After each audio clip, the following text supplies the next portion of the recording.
Measurement concept for financial resources.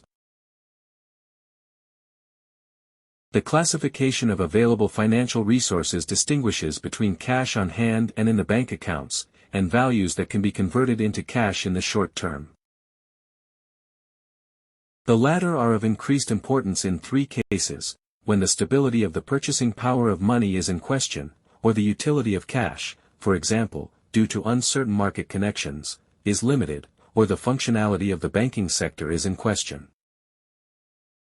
In addition to assets that could be sold in the short term, such as inventories, livestock, or machinery and equipment, outstanding claims against third parties represent another class of financial resources. A significant additional piece of information for classification is the timing of their availability within the year. The unit of measurement for the total liquidity is the amount of financial resources available at a given time.